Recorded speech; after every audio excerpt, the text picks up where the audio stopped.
کبھی کبھار میں اس دل کو سمجھا لیتا ہوں کہ جو چلا گیا وہ اچھا نہیں تھا، وہ بہتر نہیں تھا، تبھی دور کر دیا گیا مجھ سے، اور تب ایسا لگتا ہے جیسے صبر آ گیا ہو، مگر پھر اگلے ہی لمحے کچھ نہ کچھ ایسا ہو جاتا ہے کہ دل پھر سے اسی پرانی یاد کی گرفت میں آ جاتا ہے۔ پھر یوں لگتا ہے جیسے وہ صبر بس غم کا ایک چھوٹا سا وقفہ تھا۔ پھر دل اللہ سے ضد کرنے لگتا ہے، اللہ سے پھر سے وہی چیز مانگنے لگتا ہے، اور پھر سے اسی قرب میں مبتلا ہو جاتا ہے۔ یہ ادھوری یادیں اور باتیں نہ جانے کیوں پیچھا نہیں چھوڑتی ہیں، نہ جانے کیوں دل کو وہی چیز پسند آ جاتی ہے جو مل نہیں سکتی، نہ جانے کیوں ہم عمر بھر بلا وجہ بھاگتے رہتے ہیں۔ کاش اس وقت اللہ ہمیں اتنی طاقت دے دے کہ ہم اس کی مصلحتوں کو سمجھ سکیں، یا پھر ہم خود کو صحیح یا غلط سمجھا سکیں۔ لیکن اگر ایسا ہو تو آزمائش کیسے ہوگی، ہمارے یقین کا امتحان کیسے کیا جائے گا؟ اس لیے کبھی کبھار کچھ برا ہونے میں بھی ہماری بہتری ہوتی ہے، کیونکہ وہ چیز ہمیں بری لگ رہی ہوتی ہے، لیکن اللہ تو سب جانتا ہے اور وہی صبر دینے والا ہے۔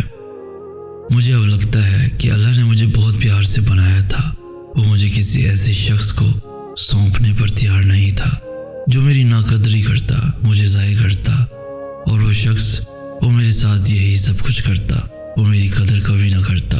اتنے سالوں میں اللہ نے مجھے ہر حقیقت بتا دی، ہر شخص کا انداز اور باہر دکھا دیا، پھر اس نے مجھے ایسا شخص سونپا جو مجھ سے سچی محبت کرتا۔ تمہارے علاوہ اور کون تھا جو مجھے یہاں لے آتا؟ تم نے مجھ سے پاک محبت کی تھی۔ مجھے کبھی کبھی بہت ہنسی اور ترس آتا ہے ایسے لوگوں پر جو مقافات عمل سے ناواقف ہیں، جنہیں لگتا ہے کہ یہ محض ایک لفظ ہے، مگر وہ یہ نہیں جانتے کہ جس قدر وہ گرتے جا رہے ہیں ان کا انجام کیا ہوگا۔ کسی قسم کے بیہودہ کھیل کھیل کر وہ اتنے انسانوں کا دل توڑ رہے ہیں۔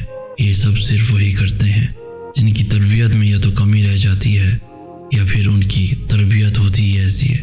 ایسے لوگوں پر ترس کھانا چاہیے کہ وہ دوسروں کا سکون چھین کر خود خوش رہنا چاہتے ہیں۔ بہت افسوس کی بات ہے کہ ان کا انجام اس قدر بھیانک ہو سکتا ہے کہ وہ سوچ نہیں سکتے۔ اللہ کی پکڑ کتنی سخت ہے، جلد جان جاتے ہیں ایسے نامراد لوگ۔ پردہ رکھنا سیکھو، بالکل ویسے ہی جیسے اللہ تمہارا پردہ رکھے ہوئے ہے، کیونکہ ہم سب ایسے راز چھپائے ہوئے ہیں کہ جنہیں اللہ بے پردہ کر دے تو ہم ایک دوسرے کو دفن تک نہ کریں۔ اگر اللہ تمہیں یہاں تک لے آیا ہے تو اس نے آگے کے لیے بہت کچھ سوچ رکھا ہوگا۔ وہ تمہیں آزمائش میں ڈالنے سے پہلے اس آزمائش سے نکلنے کا حل بناتا ہے۔ پھر تم ایسا کیوں سوچتے ہو کہ وہ تمہیں بھول گیا ہے یا تمہیں سن نہیں رہا؟ تم نے اپنے انتخاب کا نتیجہ دیکھ لیا، تم نے اپنی منمانی کر کے ہر شخص کی ہر چیز کی حقیقت دیکھ لی، تم نے خدا کی نافرمانی اور اپنی ضد سے یہ تکلیف خرید لی۔ تب اللہ کے انتخاب کا انتظار کرو، جو تحفہ، جو چیز اس نے تمہارے لیے رکھی ہے، اس چیز کا انتظار کرو، اور یقیناً اللہ کا انتخاب بے حد پرسکون ہوگا، جو تمہیں یہ بتائے گا کہ اختتام ایک نئی منزل کا آغاز ہوتے ہیں۔ اس شخص کا انتظار کرو جو اللہ نے تمہارے لیے چن رکھا ہے، جو تمہیں اپنی محبت سے یہ سکھائے گا کہ سب ایک جیسے نہیں ہوتے، جس کو دیکھ کر تمہارا سر سجدہ شکر سے نہیں اٹھے گا، جس کو پا کر تم آسمان کی جانب نظر دوڑاؤ گے اور کہو گے کہ میں ہی نادان تھا، میں ہی نافرمان تھا، مگر تو تب بھی رحیم تھا اور تو اب بھی رحیم ہے۔ کبھی بھی کسی انسان کو اتنی تکلیف نہیں دینی چاہیے کہ اسے وہ تکلیف برداشت کرتے کرتے صبر آ جائے، کیونکہ جب انسان کو صبر آ جاتا ہے تب انسان خاموش ہو جاتا ہے، اور جب ایک انسان خاموش ہو جاتا ہے تب معاملہ وہ انسانوں کے درمیان سے نکل جاتا ہے اور بارگاہ الہی میں پہنچ جاتا ہے۔ مجھے بہت حیرت ہوتی ہے ایسے لوگوں کو دیکھ کر جو دوسروں کا دل دکھا کر چین کی نیند سوتے ہیں۔ ایسے لوگ دنیا سے بچ کر تو نکل جاتے ہیں، لیکن کیا کبھی سوچا ہے کہ ایسے لوگ روز محشر اللہ کے سامنے کس منہ سے جائیں گے؟ تب اللہ سے چھپ کر کہاں جائیں گے؟ یقین جانو ایسے لوگوں کا انجام بہت برا ہوگا، اور تب تم کہو گے کہ اس وقت کی تکلیف میں اللہ کی کتنی بڑی مصلحت تھی کہ ایک تکلیف انسان کا مقام بڑھا دیتی ہے اور سب ٹھیک ہو جاتا ہے۔ محبت بہت پیارا اور پرسکون جذبہ ہے. یہ گناہ نہیں ہے، بلکہ یہ گناہ ہو ہی نہیں سکتی، کیونکہ جو چیز آپ کو سجدہ کرنا سکھائے، دعا مانگنا سکھائے، یقین رکھنا سکھائے، صبر کے اور شکر کے آداب سکھائے، وہ کبھی گناہ ہو ہی نہیں سکتی. جیسے پنجرے میں بند ہوئے پرندے کو لگتا ہے کہ اڑنا ایک بیماری ہے، ویسے ہی جس نے پاکیزہ محبت کی ہی نہ ہو اسے لگتا ہے کہ ہر شخص کی محبت گندگی ہے. جو جس چیز سے محروم رہا ہو اسے اس چیز کا علم کبھی بھی نہیں ہوتا. ہمارا اور اللہ کی محبت کا واقعی کوئی مقابلہ نہیں، لیکن نیتوں کی پاکیزگی وہ خوب جانتا ہے. اس کو پتہ ہے کس نے کس نیت سے مجھ سے مانگا اور کیا مانگا.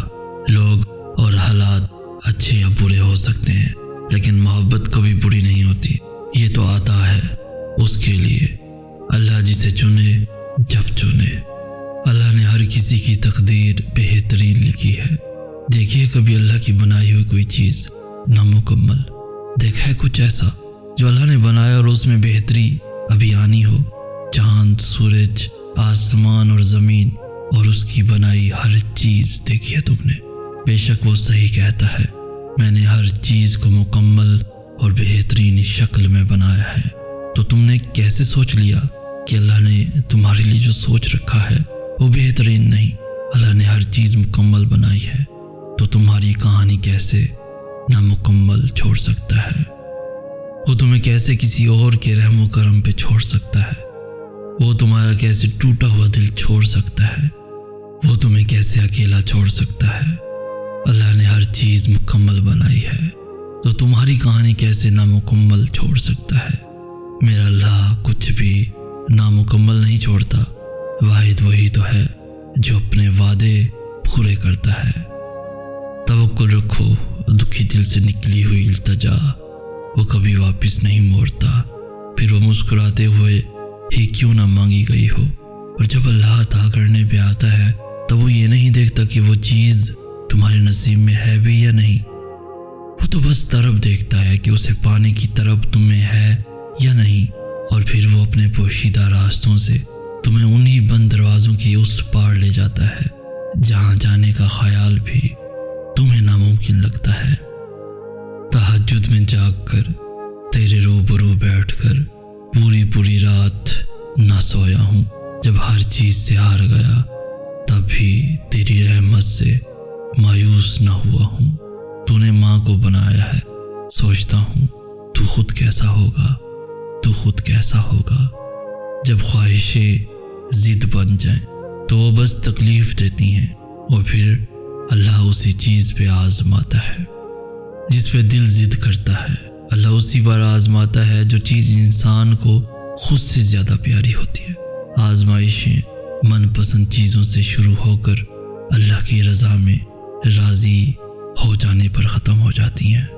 جب ہم اللہ کے سامنے ہار مان لیتے ہیں، ضد چھوڑ دیتے ہیں، اس کی رضا میں راضی ہو جاتے ہیں، تو اللہ وہی چیزیں بہترین کر کے ہمیں دیتا ہے. اللہ کے ہر فیصلے پر مطمئن ہو جاؤ، کیونکہ اللہ وہ نہیں دیتا جو آپ کو اچھا لگتا ہے، بلکہ وہ دیتا ہے جو آپ کے لیے اچھا ہوتا ہے. انسان کا ماضی چاہے کتنے ہی گناہوں سے بھرا ہو، اس کا مستقبل بالکل پاک ہے. جان رکھو اللہ توبہ کو پسند کرتا ہے.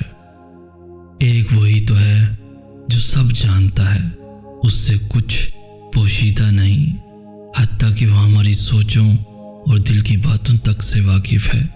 پھر بھی وہ مہربان سب جانتے ہوئے بھی ہماری بات پوری توجہ سے سنتا ہے.